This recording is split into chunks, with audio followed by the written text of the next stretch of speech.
Olá, sejam bem-vindos, sejam bem-vindas. Você está aqui no Arqueojogos, seu podcast de jogo antigo e também uns seminovos meio desconhecidos. E hoje eu tô aqui com um grande amigo, Ricardo Kist. Tudo bem, Ricardo? Fala, Toledo. Olá a todos. Prazer estar aqui de novo, trazendo mais um jogo fora do radar aí, que a gente gosta de falar. E obrigado de novo por estar participando. Obrigado a todos que têm dado feedback aí dos outros episódios. Pessoal que está entrando em contato, marcando para jogar.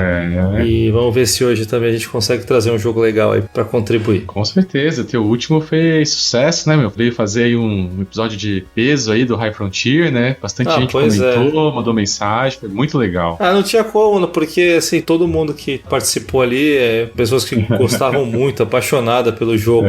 O difícil foi controlar o tempo naquele episódio, porque a gente tinha muita coisa para falar e comentar. Tanto é que a gente depois continuou as conversas durante a semana, então... Olha só. Mas pro episódio, realmente as pessoas foram bem escolhidas para falar dele. Sensacional. Teve bastante feedback do pessoal elogiando, né?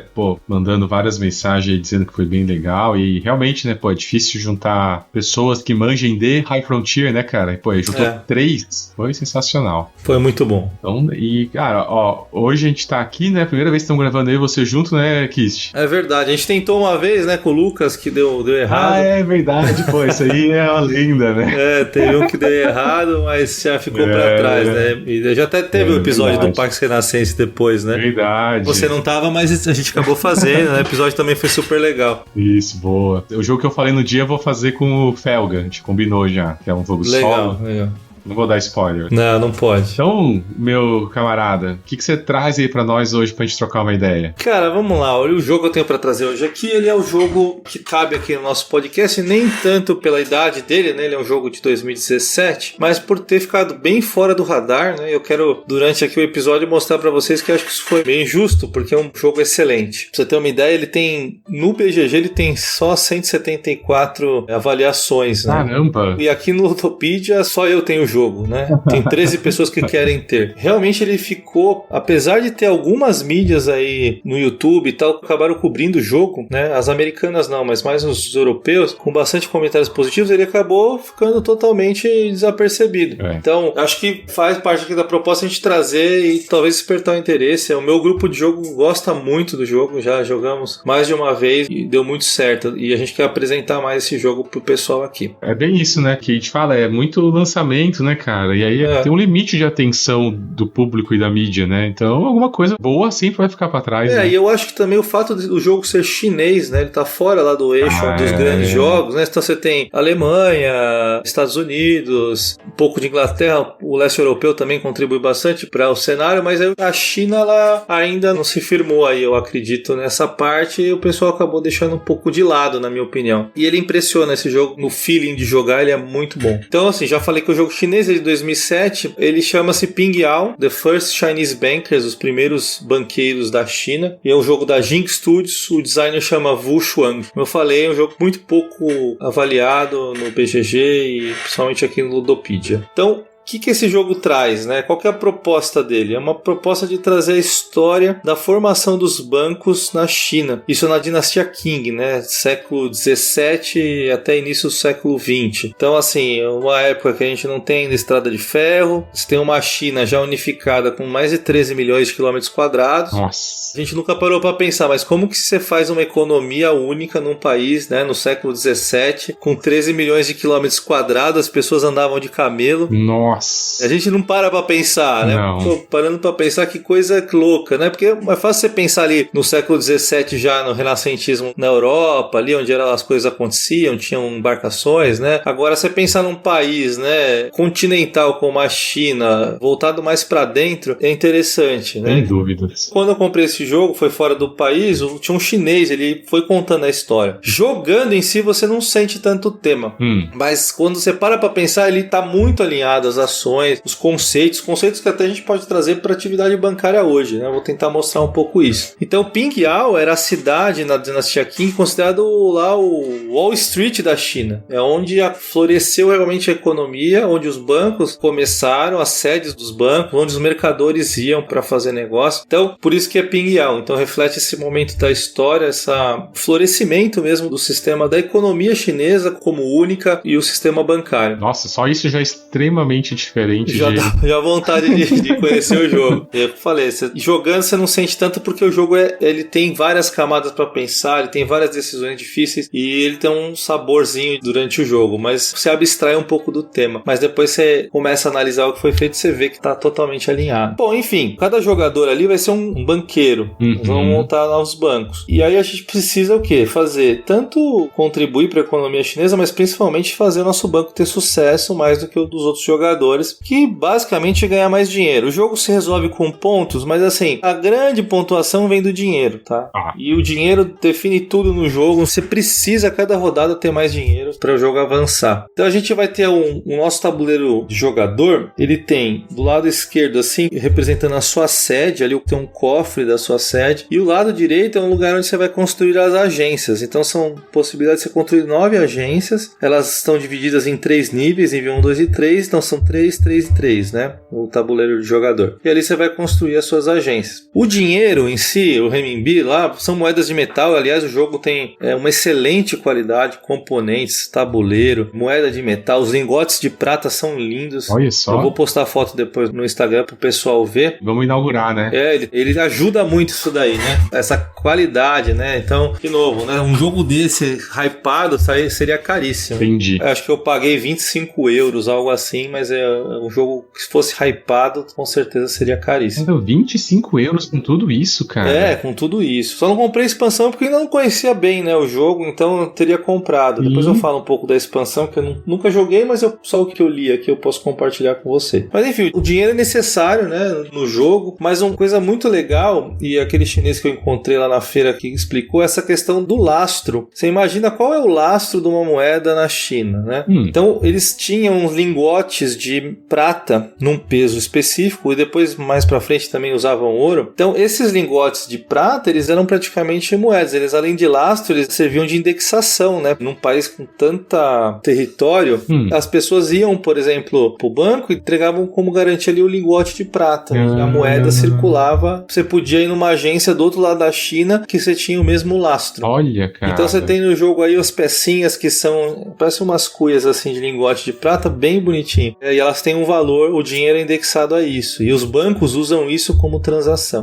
Bom, além disso, é importante no jogo popularidade, porque assim, os bancos atraem mais populares, eles atraem mais investimento. Então tem uma trilhazinha de fama que é difícil você subir nessas trilhas que eu vou falar. Tem 2 trilhas, dá ponto. De novo, os pontos vêm mais do dinheiro, porque as trilhas tem que abrir mão de muita coisa no jogo para bombar e subir em trilha. Mas tem a popularidade. A popularidade ela vai dar boost em ações suas mais popular, mais investimento se atrai, mais você consegue cobrar mais spread bancário. Vou explicar isso também, se você tiver mais fama. Faz sentido, né? Tem um spread maior, não cobrar mais, né? Cobrar mais, você empresta mais caro. Empresta mais né? caro. Então, seu spread acaba sendo mais. É bem temático, né? É bem temático. Banco, acima de tudo, é um negócio que envolve muita confiança, né, cara? Tá, total. Pra gente é naturalizado hoje o conceito, né? Mas pensar na origem desse sistema, a confiança, então, a popularidade devia ser absurdo, né? Tá deixando seu dinheiro lá. Então. O mercador lá fez a venda e ele tá deixando o dinheiro lá. Então, exato. Na verdade, tem essa questão da confiança e a fama é importante, acho que é bem fácil de entender essa questão, que é importante você ter uma boa popularidade. Existe uma trilha também de progresso de remessas. Eu vejo isso como uma representação de giro entre depósitos e saques que você tem nos bancos. Quanto mais gira, mais seu avanço nesse progresso, quer dizer que você está girando mais o dinheiro, né? Isso está implícito no jogo, não é claro. Cada vez que você recebe uma remessa, que é a ação, depois eu vou falar a ação melhor do jogo, essa questão das remessas, você avança nessa trilha. Então ela simboliza que quem está mais avançado nessa trilha que está girando mais, né? O dinheiro está emprestando, recebendo mais do que os demais. E aí você tem tem os dados, é um jogo de alocação de dados, 100%. Os dados são os gerentes. Como se fossem os seus trabalhadores, então são os seus gerentes, eles que vão fazer as ações. Vou entrar nos dados logo já, porque é uma coisa importante do jogo. Fora isso, você tem uns tokenzinhos que parecem umas carinhas assim, de cor bege, né, de madeira, que são os agentes bancários, né, pessoas que estudaram o mercado financeiro dentro daquela época, né, do que se conhecia, e que vão trabalhar nas suas agências, ou vão virar gerentes nas suas agências, né. E é isso, você tem 8 rodadas para ganhar o máximo de dinheiro. No final do jogo, você tem pontos pelas trilhas, que dificilmente você vai conseguir bombar em todas as trilhas, nas 2 só, né. O resto vira tudo lingote de prata, lingote vira dinheiro, dinheiro vira ponto. Quem tiver mais pontos, suas agências também dão um pouco de pontos. E aí, no final, quem tiver mais ponto, né, ganha. São 8 rodadas. Interessantíssimo. E aí vamos falar um pouco dos dados, né, que a mecânica do jogo são os dados. A gente tem 3 dados no jogo, sendo que as 2 primeiras rodadas a gente só usa 2. Esses 3 dados, eles são 2d6, eles chamam de gerentes, e tem um Grand Manager, um gerentão, um gerente executivo, que é um D4. Então você tem 2d6 e um D4. Dessas 8 rodadas, as 2 primeiras você só vai fazer 2 ações, e nas últimas, nas demais, você vai fazer 3 ações. Não tem muitas ações para você consegue fazer, o jogo passa rápido. E aí a primeira coisa do turno que os jogadores fazem é todo mundo rola os dados ao mesmo tempo. É a alocação de dados que rola. Que rolam, isso. É a alocação de dados que rola. Legal, hein? Então você rola os dados, e aí você vai ter uma trilha no tabuleiro principal de 1 a 6. 1 em cima, 6 embaixo. Você vai colocar o valor, o seu dado com o valor no lugar correspondente. Certo. Sendo que o primeiro jogador vai começar do 6. Quem tiver um dado no 6 vai começar, o primeiro jogador vai ser aquele, e aí vai na sequência do número decrescente. Então a última ação é quem tem um dado 1. Então tem essa questão. Primeira coisa, você tem obviamente maneiras de fazer manipulação de valores. Algumas agências te dão esses benefícios, tem alguns benefícios que você consegue depois mudar, pagando também você consegue fazer a mudança do valor do dado. Mas em geral assim, de 1 a 6, e organiza os dados de todos os jogadores, e aí você vai de baixo para cima. Legal. Alocando. A hora que eu entendi que faz sentido o gerentão CD4, né? Então que ele sempre mais forte. Exato. Ele é mais forte porque, assim, obviamente, o que acontece? São só 6 locais para você fazer a alocação desses dados. Só tem 6 locais. Primeiro, não pode ter dado de valor igual. Então, se alguém alocou um 4, você quer pôr outro 4 lá, não dá. Já é proibido. Segundo, se você alocar um dado menor, e sempre vai ser menor, porque o primeiro a jogar o que tem o dado maior, você tem que pagar a diferença em dinheiro pro jogador que já tá lá. Então, o cara alocou um 6, eu vou lá alocar um 4, e eu tenho que pagar 2 moedas pra ele. Demais. Aí eu faço a ação. E o poder da ação, Toledo, ele é assim, 5 e 6 são as ações que são mais fracas, e 1 e 2 as ações mais fortes. Desses 6 locais, todos os locais têm essa lógica. Se você alocar um dado 6, você vai fazer uma ação limitada. Se alocar um dado 1, você vai fazer a melhor ação possível lá naquele local. Só que quem começa é os dados maiores, e os menores vão ter que pagar. E o gerentão lá, e o executivo, ele tem mais 1 no dado. Então se ele alocar um 4, vale como 5. Então ele paga menos se ele tiver que ir num lugar onde já tem gente, né? Então ele tem essa vantagem. O 4 vale 5, o 3 vale 4, né? Para receber o dinheiro, não. Se ele tá lá com o dado 4, o cara vai com 3, ele vai receber uma moeda só. Esse mais 1 só serve para ele não pagar, para receber não vale. Então ele tem essa força. Cara, a mecânica do jogo é isso, tá? E aí o resto vai variar conforme cada uma dos 6 locais das ações.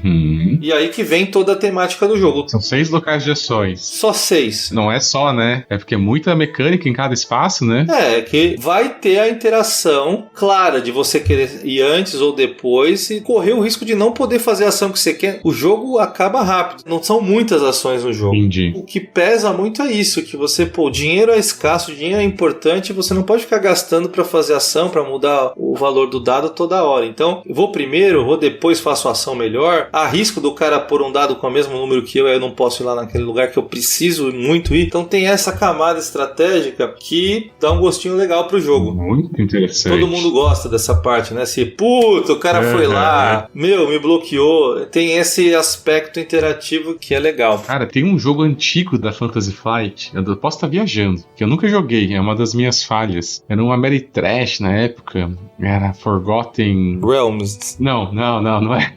Não é 3D. Forbidden Stars. Era um que tinha uma mecânica dessa, mais ou menos, que você alocava os espaços pra fazer uma ação e meio que tinha uma ordem inversa. E pelo que você tá me dizendo, um sentimento bem parecido, assim, que na hora de vai resolver aquele espaço de ação, você tem toda uma disputa, né, e uma tensão. Tem esse aspecto, cara. Então, tem isso. Como eu falei, você dá pra manipular, mas não é tão simples, né? Pra manipular, ou custa dinheiro, ou tem que ter uma agência específica que permite você fazer isso. E assim, as ações, as 6 locais são bem temáticos também, né? O primeiro, acho que é o mais básico, que é abrir uma agência. Você tem uma ação lá, que é um lugar que você vai lá pra abrir uma agência. O que são as agências, né? As agências, elas têm 3 níveis, né? De nível maior, elas custam mais caro para ser construídas, então você paga um valor em dinheiro para construir. E além disso, você tem que ter um capital inicial nessa agência que vem do seu cofre da sede, que você começa com os lingotes de prata. E para você abrir uma agência, você tem que pegar um lingote de prata e colocar nessa agência, né? Dependendo do nível dela, para ela poder estar funcionando. Ela tem que ter um capital ali inicial para começar, além do dinheiro para a construção dela. E ela é dividida em cores, né? Só para diferenciar, né? Então você tem 3 possíveis cores de agência nos 3 níveis.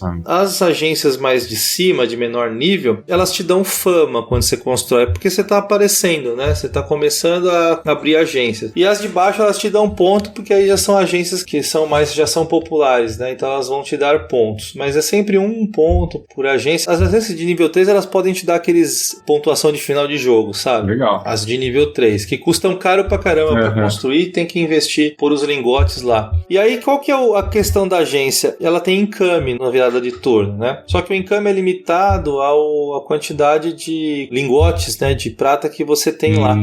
Então, dependendo do nível da agência, tem um limite. Você não pode nem exceder aquele limite de lingotes de prata, e ali vão ser X dinheiros por cada lingote que você tem de encame. Então, tem um encame que ajuda muito, né? A gente precisa de dinheiro para fazer as ações, né? Uma agência nível 3, ela custa lá 24 moedas, é bastante, né? A gente só consegue fazer lá pro fim do jogo mesmo. Então você abre uma agência, paga, coloca a agência, e essa agência ela pode te dar um benefício contínuo no jogo ou imediato. E aí tem a segundo lugar lá que você pode entrar, que só fica aberto a partir da 3ª rodada, né? Então as 2 primeiras rodadas, elas não tem tudo disponível, porque é o início mesmo, né? Simboliza que está começando. Então tem o segundo local de ação, que é o Templo do Confúcio, que realmente existe. Realmente, durante a dinastia ali, Qing, ele é o filósofo, né? As pessoas estudavam lá no templo, né? Além de ter toda a questão de prestar, né, as reverências ao confucionismo e tal. Então ali, realmente, pessoas que estudavam finanças podiam ser recrutadas lá pelos banqueiros. Eles iam lá e recrutavam pessoas para trabalhar nos bancos. Sensacional. Então esses agentes, você recruta, ele pode ou trabalhar na sua agência, aí vai ativar o bônus da agência só quando tiver o cara, geralmente, a maioria delas. Ou você pode pôr ele como gerente, que como gerente ela pode acomodar um lingote de prata a mais, tá? Tem essa vantagem. Então essa ação aí do templo é só isso. Você vai lá, pega o cara, coloca na sua agência. Tem objetivos depois lá que quanto mais agentes você tiver, melhor. São os agentes bancários que você contrata lá no templo. Aí a terceira ação é o Banco Central. Adora essa ação, porque você... justamente é o sistema do spread bancário. Então você pode pegar emprestado do governo, a taxa Selic, e emprestar a taxa bancária para outros, né? Quem quiser empréstimo. Muito bom. E cara, nitidamente essa operação te gera lucro e não é pouco. Olha, bicho. Então assim, é bem o conceito de spread. Pega barato do governo, do Banco Central e empresta caro. Então essa operação você pode fazer lá em um período mais longo e ficar ganhando aquilo durante 3 turnos, ou você pode emprestar a mais curto prazo. Então, o que varia nessa ação é o prazo, né? De 1 a 6 lá que eu falei da força, você pode ter por mais tempo esse empréstimo. Não, no final tem que pagar o empréstimo, não tem jeito, né? E quanto mais fama você tiver, maior é o seu lucro. Excelente. Então, essa é uma ação legal ali de faça isso. No jogo, não deixe de pegar dinheiro emprestado do Banco Central e emprestar, porque isso dá uma rendinha boa. Aí tem mais só 3 ações, já foi metade, você viu que são ações simples, Sim. Nada é complicado, né? Tem o Templo do Deus ali, que não é o do Confúcio, é do Deus, que é o seguinte, os mercadores ricos, eles estavam mais dispostos a investir em bancos que eram mais respeitados. E via-se como um sinal de um banco sério quem fazia doação pro Templo do Deus. Então você vai lá nessa ação, você faz uma doaçãozinha em dinheiro e você ganha fama. Ótimo. Frequentar o templo lá do Deus, você vai ganhar uma fama, dependendo da força da sua ação. Basicamente é isso daí. A ação do governo, o banco começa a ganhar dinheiro, o governo começa a crescer os olhos também e começa a oferecer benefício. Então aí você pega uns benefícios que são muito bons, a gente fala muito roubado, né? Benefícios governamentais de ter mais income, dependendo do seu número de agências, pagar menos taxas, etc. Essa ação também ela só é aberta a partir da 3ª rodada. Ela custa caro, você tem que fazer uma doaçãozinha, né, pro governo, e o doaçãozinha em lingote de prata. Você tem uma ideia, cada lingote vale 10 moedas. Então você faz a doaçãozinha e ganha um benefício ali pro resto do jogo, que geralmente é muito bom. Também recomendo não deixar de fazer essa ação. E por fim, a ação que eu acho melhor do jogo, a mais legal e mais interessante, que eles chamam de Avenida Oeste, é ali onde você envia as remessas, onde você faz depósitos nos bancos mesmo. Então você tem umas cartas de remessa, remittance, né, em inglês. As cartas de remessa é o seguinte, nessa carta vai ter lá onde você vai receber um lingote e depois, quando você tiver que pagar, para onde você vai pagar. Essa é a ação que faz você poder movimentar os seus lingotes de uma agência para outra, ou para sua sede, ou entre as agências. Então lembra que eu falei que as agências têm cor? Essa carta ela vai determinar, e ela é aleatória, a carta você compra lá. Tem ações que ajudam você a poder olhar mais de uma carta para escolher. Mas na carta, a hora que você puxa, ela vai te falar, ó, você só pode emprestar para a agência amarela e depois tem que pagar da agência verde. Tá. Pode ser que você foi lá, fez essa ação, você tirou uma carta que não serve para você. Você perdeu sua ação. Entendi. Então é simplesmente uma ação que é o conceito do jogo de transferir riqueza de um lugar para o outro, no país tão grande. E claro, o banco, quando você faz essa ação, além de andar naquele trilha de progresso de remessa, você ainda tem uma alavancagenzinha, né? Você ganha um dinheiro por ter feito essa operação, né? Ganha alguma coisa por fazer essa operação. Tem uma listinha lá na própria carta. É legal que você põe uns cubinhos, porque a remessa ela é dividida em 3 níveis. Uma você paga em 3 rodadas, a outra você tem que pagar em 2, a outra você tem que pagar em 1. Então você põe uns cubinhos da mesma cor para identificar qual agência que vai pagar aquele empréstimo, vai? E aí, quando ela sai da trilha, né, passa os 3 turnos, todo turno você desce a carta, quando termina você é obrigado a pagar. Você tem que pagar. Aquela agência que você fez a promessa de pagar, ela tem que ter o lingote lá para devolver. Então, na verdade, você só tá fazendo uma movimentação lá de dinheiro, né, de riqueza, para ganhar um valor, e depois você tem que fazer esse pagamento. Então, são só essas ações que você vai fazer no jogo. Então, esses 6 opções. Com essa mecânica dos dados, né? Com essa mecânica dos dados. E assim, de fato, na hora de escolher, tem essa dificuldade em determinar onde eu vou primeiro. O pessoal, geralmente jogando ali, fica um pouquinho com a fumacinha saindo na cabeça. Mas né? Apesar de parecer tão simples. Então, ele tem essas escolhas, né? E os riscos envolvidos em fazer. Mas, enfim, tem um sentimento também. Por pior que você esteja jogando, você vai progredir de turno em turno, assim. Você tem que jogar muito mal para não conseguir, né? O quanto você alavanca de turno para um turno é o que vai determinar se você é vitorioso, porque quando começa um turno você tem a oportunidade de pegar as moedas que você ganhou e transformar em lingote, né? Que lingote é a riqueza que representa o que gira mesmo ali entre as agências e a sua sede. Então, quanto as suas moedas, seu dinheiro aumenta de um turno para o outro é que vai determinar se você vai ser vencedor ou não. Mas muito mais do que tentar fazer ponto nas trilhas, etc. Joga no Delta, que tem no quem joga 18xx. É esse Delta. Pô, no primeiro turno eu comecei com 6 moedas, no segundo eu tenho 12. No terceiro eu tenho 20, pô, se eu tenho 20, eu vou transformar 10 moedas em um lingote e vou ficar com 10. No próximo eu tenho 30, eu transformo 20 moedas em lingote e fico com as outras 10. Dá pra se virar com 10? Então você tem que fazer essa conta. Compra o lingote pra eu poder abrir agência, né? E gerar aquele capital inicial das agências, ou não, segura o dinheiro pra fazer outra coisa. Essa é uma decisão que é logo antes de começar as alocações, entendeu? Que você tem que fazer. E assim, unânime, Toledo, todo mundo jogando e com sabe aqueles comentários durante o jogo? Nossa, que jogo bom. O feeling é excelente, cara. Nossa, é muito bom mesmo. É super recomendo. Fico com muita vontade de jogar. Devia ter um BGA da vida aí pra gente experimentar, hein? Acho difícil, né? Difícil, né? Ninguém tem. Ainda mais um jogo desse chinês. A editora não tem muitos jogos, deve ter uns 3 ou 4 jogos só. 2 são desse design. Tem uma expansão, tá? Eu já pesquisei, que a expansão, ela insere uma alternativa às agências bancárias. Você pode abrir casa de penhor. Ah, entendi. Você pode abrir uma casa, porque era uma atividade comum também, né? Com certeza. Penhorar alguma coisa para conseguir dinheiro. Então, você ou abre a agência, ou abre uma casa de penhor. Parece muito interessante. Pode ser que fique muita coisa, né? Mas parece interessante a ideia. Parece interessante. E aí, pelo que você falou de interação, deve ser... Pô, já tem uma interação garantida pela mecânica principal do jogo, né? De alocação dos dados. Não tem como jogar sozinho. Essa interação na alocação é a única que tem. A economia, ela é mais aberta, no sentido assim, tipo... É mais troca de dinheiro tua com o jogo, né? Ela é aberta porque você tem o income das agências. Isso. Então, todo turno...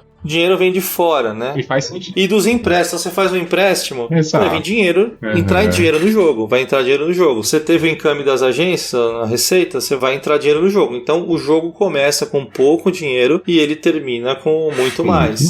Tanto em dinheiro, moeda, quanto em lingotes de prata. Porque é importantíssimo você transformando aquele dinheiro em lingote de prata. Porque o lingote de prata é o que vale no território todo, é o que vale em todas as agências, e ele é fundamental para você não só abrir a agência, mas como para você fazer essas remessas que eu falei, das ações de remessa, né, que são as mais legais do jogo. Nacional, velho. Cara, e é isso. Espero não ter alongado muito e ter tentado passar. Olha, vale muito a pena esse jogo. A gente já falou aqui no grupo, cara, só você tem esse jogo, a gente precisa... Eu falei, eu empresto, vai lá, joga com mais gente. Eu quero ouvir mais opiniões sobre esse jogo. O pessoal de São Bernardo que me escuta, ou aqui da região, ou mesmo de São Paulo, tenho certeza que teríamos mais feedbacks positivos desse jogo. Então, vale a pena conhecer Pingyao, os primeiros banqueiros chineses. Nossa, esse quero ver falar que não é arqueojogo, hein? Esse aí... Só não é velho, né? Mas totalmente fora do hype. Ah, mas cara, esse passou batido. Passou ninguém batido, conhece, passou totalmente batido. Enterrado aí, né? Bicho, e é isso, cara. Você falou, 2017, cara, é 7 anos já. 7 anos nesse hobby, é muita coisa, cara. Então, pô. Já são 7 Essen de lançamento. 7, então, né? Então, e assim, eu comprei em Essen de 22 esse jogo. Então o jogo ainda tava lá, a editora insistindo, compre. E eu falei, pô, legal, vou comprar. A gente jogou lá no dia e experimentou. E teve esse chinês que deu uma puta sorte. O cara sentou lá e começou a explicar a história da questão do lastro nos lingotes e tal. Puta, foi bem bacana e vamos embora. Se soubesse, tinha comprado a expansão. Mas agora vamos ver. Agora vamos ver o efeito, hein, Kist? Duro é achar o jogo, pessoal, mas vão atrás, ó. Quem quiser, né, que mora aqui por perto e tal, quer marcar, a gente marca, porque todo o grupo aqui que joga comigo, a gente joga de sexta, o pessoal, não, a gente precisa espalhar a palavra, então, porque o feeling do jogo é muito bom. Tá com quanto? Tá com 13 na wishlist aí na Ludopedia? Tá com 13, vamos ver, é fruto de divulgação já, esses 13. Então vamos ver pra... Mas assim, tem que ter mais gente que tem esse jogo. Com certeza. Procura aí que vai achar barato. Então é isso, Toledo, cara, e vamos ver aí o seu jogo, o que você traz pra nós de arqueojogos desse episódio aqui. O meu é um seminovo aqui, por isso que eu falei lá no começo, porque o meu é um de 2019, mas a gente botou meio que uma regra nossa, assim, que 5 anos já foi o suficiente. É 5 Essen na cabeça, né? Essa é a medida. Não vão ser tão puristas. O importante é ser algo que a gente possa falar aí, né? Que não esteja sendo repetidamente comentado. E esse eu tenho certeza que... Eu até pensei assim, esse aqui não tem conteúdo nenhum. Mas eu lembrei que quando a gente ainda tinha lá o mercado de ações, e a gente comentava uns jogos que a gente estava jogando, eu conversei com o Cláudio disso, então eu tenho um registro aí, num podcast abandonado, a gente falando desse jogo, que é o Nevsky. Um nome gigantesco, né? Teutons and Rus in Collision, 1240 a 1242. O nome é gigantesco, né? Então só chama de Nevsky, que tá ótimo. Eu tenho aquele servidor Plex que muitas Smart TV tem, ele tá com o filme lá do Nevsky, que eu até assisti. Sério, cara? Do Alexandre Nevsky. Tá o filme de graça lá pra assistir quem quiser. Eu vou ver. E é um filme meio tosco, né? Mas, eu gosto de filme de história medieval, né? E é bacana. É russo, né? É russo. É um filme russo. Vamos falar assim, depois eu falo exatamente aqui do jogo, mas ele é mais um sistema do Volko, né? O Volcão da Massa, Volko Runk. Volcão da Massa. Cara da GMT que, o cara tem a manha de criar sistemas. O cara fez o COI, né? Consegue ter essa cabeça. Então ele criou mais um sistema, né? Que é um sistema chamado Levy Campaign. Ele já nasceu como um projeto de série, né? Ou seja, ele já sabia que esse ia ser o primeiro volume. E hoje, se eu não me engano, já tem 4 publicados. Mas uma época que eu tava até no Discord deles, que eles chamaram, o pessoal fazia playtest, eu lembro que já tinha uns 10 em desenvolvimento. Então o cara criou o sistema já pensando que já fez um mapeamento todo de vários cenários históricos onde esse sistema podia ser aplicado, e aí alguns é ele que desenvolveu, já tem vários designers trabalhando em cima desse sistema. E pode ter até mais, porque você viu, o Coin foi para um caminho que você não controla mais. Exato, né? Tem esses novos aí, que é meio Coin, mas não é bem Coin, então ICS. Começa a ter as variações, né? Esses ICS agora. É uma delícia, você já jogou um ICS? Eu tô aí querendo. Só no BGA, né? Só no BGA. Vi muito Robin Hood. O Robin Hood, tá. Que delícia de jogo. Mas um dia a gente fala dele. Tem um novo aí. Alguém do nosso grupo lá comprou da Índia lá. Isso, comprou da Índia. Também é um ICS que parece ser... Putz, só de olhar já dá vontade. E aí eu acho que tem uma arte nisso do cara conseguindo criar só um jogo e criar um sistema, né? Bem legal, né? O cara tem que ser muito bom de mecânica, né? Pensar nisso. E ele né? Óbvio, a gente tá falando no nível de... Pensando em wargame, né?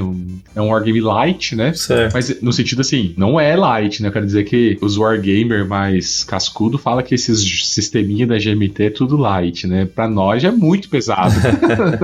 Sim. É uma bomba. Tudo depende da referência, né? O cara tudo que depende da referência, o wargamer ali, raiz aí...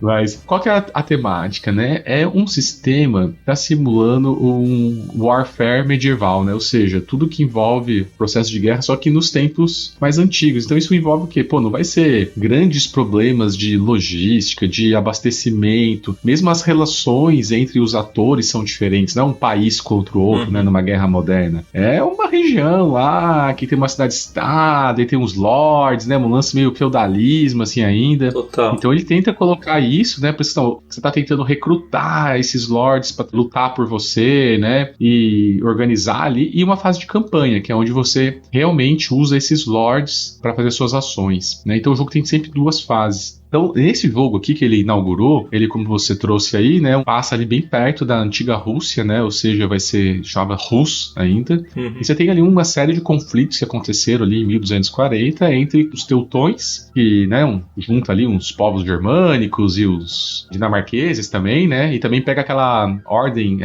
eram os cavaleiros teutônicos, né, que chegou a ser bem proeminente nessa época. Sim. E esses caras basicamente estão tentando se expandir e chega na Rússia, né. Do lado da Rússia você tem os caras se defendendo. Aqui não, né? Não vai entrar aqui. Então é bem numa bordinha ali, né? Tem a principal cidade ali, é Novgorod, que eu fui ver que ainda existe, é considerada uma das cidades mais antigas da Rússia. E aí você joga com esses dois lados. Os Rus eram vikings, né? Mesmo assim, vinham lá da Suécia, né? Esse povo veio de lá. E hoje eles foram grande base para a formação da Rússia, né? Como ela é hoje. E a história da formação da Rússia é bem heterogênea, né? Você junta, anexou ali vários povos. Então esse é bem esse pedacinho, bem isso mesmo, bem perto ali dos países nórdicos, né, também naquele limite. Então, uma briga ali de territórios, né, simulando isso. Então, você joga ou com os teutões ou com os russos. E aí, como é que isso né? É um jogo muito complexo, né, não vou conseguir botar aqui todas as mecânicas, eu quero passar o que torna ele diferente, né? Então, primeiro, é um grande foco em logística e abastecimento, né? Mais do que treta, a briga, ela é a menor parte do problema. O problema é você manter os caras numa campanha militar no meio da neve, né? Que estamos falando de regiões que,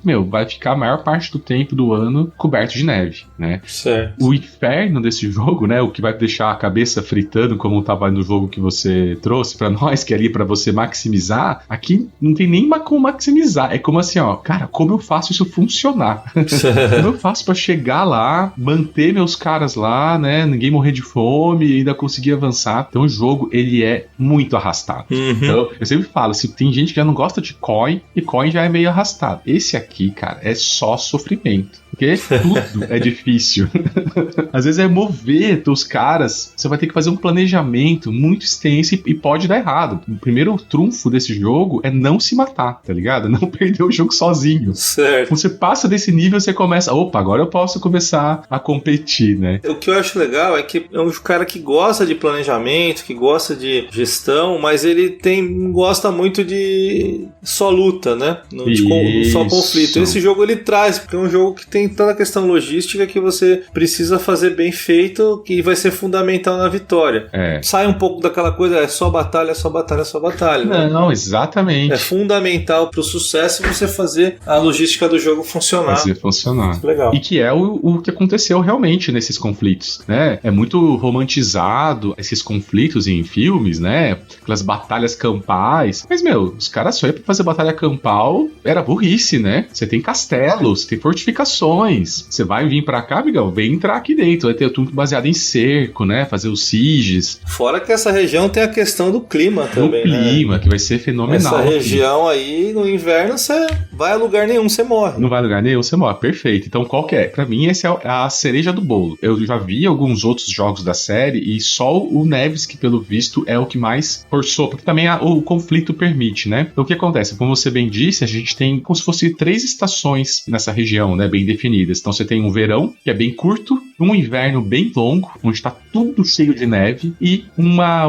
estação que é quando vai começar a esquentar, então toda essa neve derrete e vira um puta lamaçal. Vira um pântano. Isso, vira um pântano até tudo secar e ter o verão. Então o jogo você vai ter ali, né, várias cidades, vilas, fortificações, você vai fazer pontos nas suas conquistas, é bem direto ao ponto isso, né? Você pode ganhar uns pequenos pontos, você vai também meio destruindo umas regiões, vai ser o que dá mesmo ponto é conquistar. Então como que você se locomove? Ou você tem estradas ou você tem rios que você pode navegar. E o mar também. Então no verão, tudo lindo. Eu posso andar com algumas carroças, que é um dos meios de transporte nessas estradas. Posso usar barquinhos para me navegar pelos rios. E aí com isso eu transporto minhas tropas, transporto comida, transporto tudo. Fechou. O que acontece? Chega o inverno, os rios congelam, então os barcos ficaram automaticamente inúteis, não dá para andar mais de carroças, você só consegue andar de trenó, os caras conseguem converter no meio do campo assim, as suas carroças em trenó, mas você perde um monte, faz uma gambiarra lá, e aí não dá para usar o mar também, que o mar também tá congelado, entendeu? Então você de repente muda todas as regras, é contado, né? Você vai ter, esse Lorde eu vou pegar uns barcos, né? Então você vai ter que pensar como se locomover, né? Eu vou ter que planejar os tipos de locomoção que eu vou ter, baseado na minha estratégia militar, por onde eu vou invadir, aonde que eu vou, por onde eu vou avançar, me defender, com o tempo do ano que isso vai estar rolando, né? Pô, basicamente ali no inverno você só vai conseguir usar os trenó, e quando começa a esquentar de novo, beleza, você consegue usar os rios de novo, mas as estradas não tem como passar, tá tudo uma lama, não passa carroça, não passa trenó, e aí você só consegue usar transporte marítimo, né, ou pelos rios, e aí vem o verão de novo. Então, cara, isso aí dá um nó, não é uma coisa de fazer conta, é de puro um desafio logístico estratégico. Como que eu vou fazer isso funcionar? Pensar lá na frente, né? Muito na frente. Isso pensando só ao teu lado. É uma guerra, cara. É um ferrando o outro. Então, né, você faz todo o seu plano nessa fase de leve, que aí você tá pegando isso. Vou pegar um transporte, vou botar aqui só mais um elemento que eu vou falar depois, né? Posso botar como se fosse umas habilidades nos meus lords. Vou recrutar mais lords. Se você não tiver lords em campo de batalha, você perdeu. Você, individualmente, ali não existe ainda a ideia de uma nação, né? Isso é uma coisa muito mais recente do que a gente imagina, né? Que isso, né? Quem gosta de história sabe, né? Esse conceito é novo. Então, você tinha ali uma cidade, cara. Sim. Você tem ali uns grupos ali. Então, pra você conseguir juntar, você tá tendo que convencer. Pô, o Lorde, que é um cara lá, que o cara vai ter algum benefício nisso, você tem que convencer o cara a vir pra batalha. Que ele vai ganhar com isso, né? E que ele vai ganhar com isso, obviamente, né? Algum espólio de batalha depois, é porque deve algum favor. Então, se você fica sem Lorde no jogo, você morreu. Então, além de gerenciar os Lords em campo, você tem que gerenciar pra não ficar sem Lords, senão você perde automaticamente. E aí, nessa fase de leve, você tá se dividindo suas poucas ações pra isso. Vou gastar, tentando recrutar um Lorde e tal, pra ele vir pro campo de novo, ou vou investir em transporte, ou vou tentar botar uma habilidade, e é bem apertado. Feito isso, você vai ter a fase de campanha. Então, como é que é? Pô, vou pegar meus Lords e vou fazer a campanha desse cenário aqui, né? Eles vão se locomover. E aí, o que o Volko fez pra representar? Como é medieval, a comunicação era um problema, certo? Você tá falando de campanhas de 40 dias, 80 dias, você vai dar uma ordem, o cara vai avançar, até passou um tempo, já não tem mais tanta comunicação, até porque a gente tá falando que tem um problema logístico tremendo. Sim. Então não é só para suprimento, é para informação também. Você meio que tem que planejar a ordem dos seus lords, você tem algumas cartinhas, né? Tem 2 cartas para cada, 3 cartas para cada. No verão eu posso usar 6 comandos, né? Então vai ser esse lord aqui primeiro, depois esse, depois esse, depois esse. Eu faço lá um deckzinho de 6 cartas, com a ordem dos meus lords, como eles vão atuar. No inverno isso reduz, vai ser bem mais restrito, só 4. Mas por quê? Você vai mandar uma ordem e teu oponente vai mandar uma ordem. E aí vocês vão então vai ser esse. De repente, as coisas vão começar a se desenrolar e de repente aquele cara que é o segundo já não era o cara que você queria usar naquele momento. Mas isso tá simulando a falha de comunicação, né? O cara tá agindo com informação quebrada. Então você tem que planejar ainda assim, cara, talvez essa seja a melhor ordem aqui de ações. E como é um jogo, né, 1 a 1, você tá sempre reagindo ao oponente, isso também dá um monte de problemas. Você tem que improvisar, você tem que mudar os planos no meio. Então, não é decididamente pros fracos de coração, cara. Porque você vai xingar muito, cara. Você vai xingar muito. Basicamente, você seleciona essas ordens de comando, pelo que eu tô entendendo no começo, né? Isso. E depois você tem que torcer pra aquilo dar certo, né? Mais ou menos. Você não precisa escolher a ordem, você só precisa escolher a ordem dos lords. Então eu falo assim, ó, primeiro vai ser esse lord aqui, aí quando for a vez dele, né, você vai fazer algumas ações com ele. Aí você se movimenta, pega suprimento, ataca. Isso é legal. Isso é legal porque você já pode imaginar cenários, né, quando você vai escolher as cartas. Bom, se não der com aquele, eu vou com o outro. Isso. Então, geralmente você vai ficar com alguns fronts de batalha, então basicamente você tá vendo a ordem que você vai ativar ele. Só que às vezes, pelas ações do teu oponente, isso acaba dando mal, né? Você, caraca, eu precisava muito responder ali, eu não posso, eu tô agora com o cara lá embaixo, mexendo. Essa é a fase de campanha, então, né? Que é onde vai ter a movimentação no tabuleiro mesmo, né? Você mexendo os seus soldados e tal. Então o jogo, assim, como é que é? Ele tenta pra não ser muito matemático, não virar um campanha do norte da África lá, né? Que é sempre o exemplo máximo de você fazer bookkeeping e logística. É bem simples, ó. Se o Lorde tem até 6 tropas, gasta uma comida quando ele se movimentar, quando batalhar.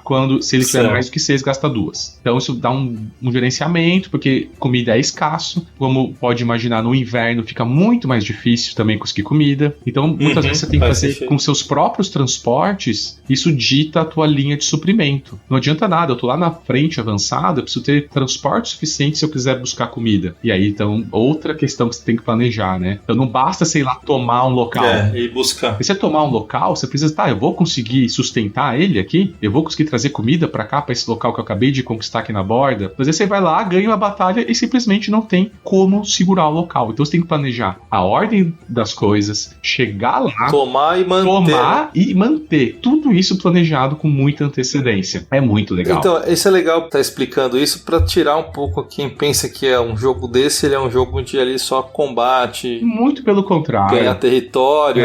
Acho que é o mínimo aqui, né? Acho que às vezes é simples tomar um território, mas conseguir manter ou conseguir que aquilo fazer de uma forma, vamos dizer, eficiente, né? Usando a palavra de €1, né? Mas ser eficiente na hora de fazer essa tomada, né? Esse domínio de território, né? Ele só não é euro porque não é elegante, no sentido assim, são muitas exceções, né? Mas ele tem essa história, com certeza. Quando ele surgiu, ele foi meio que um chamariz. Ele falou assim, cara, é pro cara que curte noia de gerenciamento e planejamento com guerra. Ele tem online, naquele Rally the Troops, aquele sitezinho que tem vários wargames. Ele tem o Nevsky e tem já o volume 4, que é o... Cara, não vou saber falar isso. São as famílias lá da Guerra das Rosas. Plantagenet. Acho que é alguma coisa assim. É a família que derivou lá os York, os primos brigando pela Inglaterra. Lá tem muito mais batalha campal e tal. Aqui não. Então é basicamente o quê? Pô, você vê, é escassez de comida, escassez de transporte. Então o que vai rolar muito aqui? É cerco. Então você vai lá, os caras vão se enfiar dentro do castelo ali, fechou. Então vamos ver quem aguenta mais. Quem tem mais logística. Cara, é muito realista, na minha opinião, isso. Acho muito realista isso. É muito realista. Ele coloca nos diários de designer dele, porque é muito glorificado, como se ficasse sendo várias batalhas. Não, cara, foi uma nojeira. É só gente morrendo de fome. E era a base da estratégia militar. Muito conflito foi ganho na eficiência. Justamente isso. Na eficiência de você manter uma região abastecida, de você manter as tropas lá, né, motivadas, etc. Isso ganhou muito mais do que uma batalha campal, glorificada, entendeu? Pra nós, isso é mais difícil no começo de entender, porque, assim, de novo, a gente vive numa era... curto espaço de tempo da humanidade onde se tem abundância, né? Pois é. Até 1890, 1900, as pessoas viviam com muito pouco a história dos 5.000 anos que se passaram. Então, nessa era medieval, cara, é assim, a escassez é o que determina o sucesso ou o fracasso. Basicamente é o que vai acontecer. O cara pode ser o cavaleiro mais habilidoso, o pelotão mais corajoso. Sem comida ninguém luta, cara. Tem que comer. Tem que comer, tem que ter suprimento. Então, tem muita história história, né, das cruzadas também, um monte de coisa deu errado, era só por questão de abastecimento. A própria Segunda Guerra, né? O próprio final da Segunda Guerra, a invasão do Hitler na Rússia foi determinante, né? Determinante. Pro fim, né? Então é difícil. Então o último aspecto que eu vou falar dele, que eu acho bem legal, é que ele tem uma espécie de um deck building reverso. O que é isso? Eita. Os dois têm 20 cartas, um deck único, onde eu tenho numa parte um evento, numa parte uma habilidade, que eu posso colocar. Algumas são gerais, né? Pro teu lado como um todo, e algumas são para alguns lords. Então vai desde alguns benefícios para melhorar combate, né? Algumas questões econômicas, mas a sacada pra mim é que assim, desse deck, todo começo de rodada, você compra cartas pra disparar eventos, tá? Pelo começo você vai tendo lá eventos muito mais fortes, eventos mais fracos. Como que eu faço pra controlar isso se eu tô sacando 2 cartas de 20, né? Muito randômico. Então, quando eu pego e começo a transformar essas cartas em habilidades, eu tô trimando o meu deck pra que eu direcionar os eventos pra onde eu quero, sacou? Saquei. Você pega 20, no começo tá tudo muito aleatório, mas se eu for equipando meus lords e for equipando habilidades, eu vou sobrar com 8 cartas e agora é muito mais provável sair os eventos que eu quero. Então, obviamente, eventos fortes também são habilidades fortes, então você tem que fazer a escolha, né? Vai virar uma habilidade ou esse evento. Então, achei muito legal esse conceito, que ele dá mais uma outra camada que fica ali durante do jogo, você manipular essas cartas, equipar seus lords, fazer o deck de eventos jogar pra você e não ser só um saque aleatório, entendeu? Você fala um deck building reverso, você vai trimando ele pra ele ficar do jeito que você quer pra aquela partida. Que é a característica dos deck buildings que traz um pouco de controle sobre a aleatoriedade das cartas, né? Você é responsável por manter no seu deck o que você quer, ou o que você construiu, né? Só que você já começa com todas as cartas, então no começo é até um pouco difícil pro jogador inicial, né? Porque você, tem 20 cartas, o que eu faço com isso? Mas algumas vão ficando bem óbvias, apesar do jogo. Pra não ser muito repetitivo e scriptado, né? O que acontece? O jogo também tem vários cenários, né? Várias partes desse conflito, partes que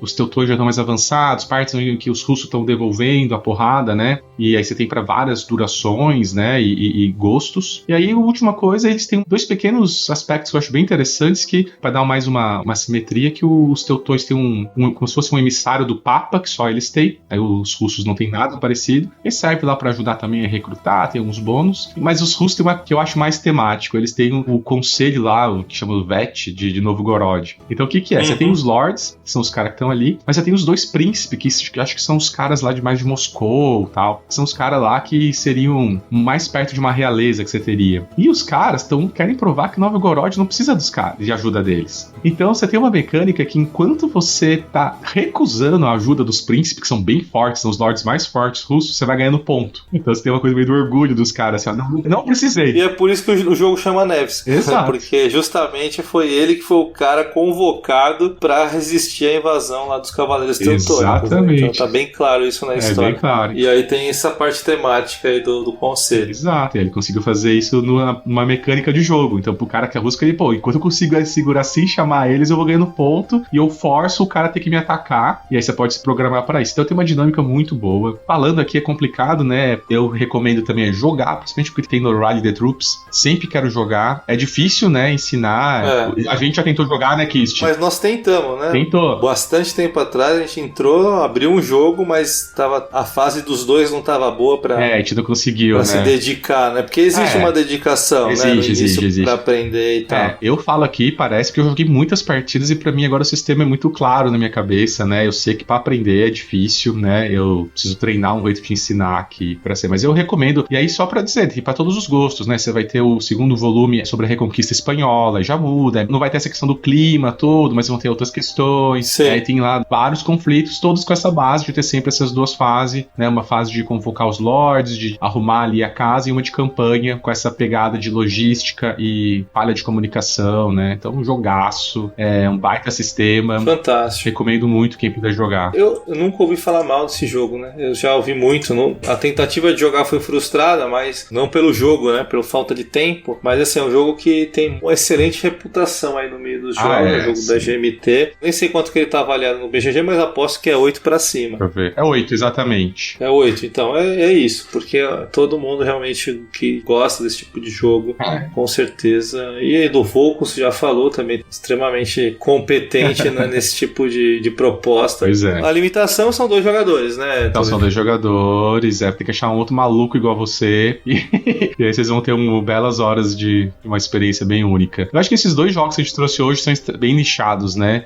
Um pra quem tem que gostar muito de economia, né? Gostar de falar de spread de bancar o empréstimo, né? Tem que gostar disso. Mas o caso do Pinguial é o que eu falo. Como você não sente o tema no jogo, entendi. Aí eu tô falando de sensação. Eu não tô falando que o tema não está no jogo. A sensação. Sim. As preocupações que você tem, as decisões que você tem, as camadas estratégicas, elas não dependem para você gostar do jogo que você goste tanto de economia. Entendi. Claro, o seu conhecimento nisso vai ajudar. Você vai falar, pô, é bom fazer esse tipo de ação, você vai perceber. Depois você vai entender que aquilo tematicamente faz muito sentido. Mas não chega a ser aquele jogo econômico raiz que tem pessoas que falam, pô, econômico eu não jogo porque eu não gosto. Ou vice-versa, eu gosto muito de econômico, eu vou gostar. De novo, eu sempre incentivo aqui a testar. Mas eu acho que você acaba conseguindo, né, ter uma boa experiência, mesmo se você não é uma pessoa muito chegada, né, em econômicos. Né? Entendi. O Nevsky, a impressão que eu tenho é que sim, já o nicho é importante, né? Sim. O cara tem que gostar de temática medieval, de guerra, bastante gostar de logística, planejamento e tá bem preparado para se frustrar. Não é fácil achar gente para jogar. Sim. Sempre agradeço meus amigos que jogam comigo. Vamos jogar aí agora a gente precisa retomar. Vamos retomar. A nossa partida lá. Ensino, começar outra, porque eu nem lembro o que aconteceu na última. Não, a gente começa outra, eu tento te passar as regras certinho. Agradecer aqui, meu parceiraço online é o Maquinista, pô. O cara joga várias comigo. É o meu rival de Nippon. O Maquinista é o meu maior rival de Nippon do BGA, é ele. Um abraço aí pro Maquinista, grande abraço camarada. Pra ele. Então tá, meu amigo, muito obrigado, um prazer aí gigante poder gravar contigo. Vamos ter várias ainda pela frente. Quero agradecer também a audiência. Pessoal, quem puder aí, você viu, o Christian deu a toque do Instagram, a gente vai tentar começar a movimentar uma continha lá com o material dos episódios. Tem o grupinho lá do WhatsApp, quem quiser entrar, sempre tá no link. Lembrar também de, quem puder seguir a gente lá no Spotify, tá sendo a nossa maior fonte aí de audiência, né? Então quem puder, seguir a gente lá no Spotify, dar as estrelinhas, isso ajuda a gente bastante. E principalmente passar a palavra pra frente, né? Se você curtiu o Arqueojogos, a gente conta muito com boca a boca do pessoal, então quem puder passar pra frente aí, recomendar algum episódio. Às vezes é mais difícil, né? Que às vezes o pessoal quer saber que tá entrando no hobby, mas já tive contato e feedback de gente que entrou no hobby, mas também já queria ver os diferentes. Às vezes é perfil da pessoa, né? Exato. E às vezes encaixa. Então, ajudem a gente aí, quem tá nos acompanhando. E mais uma vez, obrigado. Obrigado a todos aí que estão ouvindo. Valeu. Um abraço, gente. Um abraço. Tchau. Valeu, Kist. Falou. Valeu.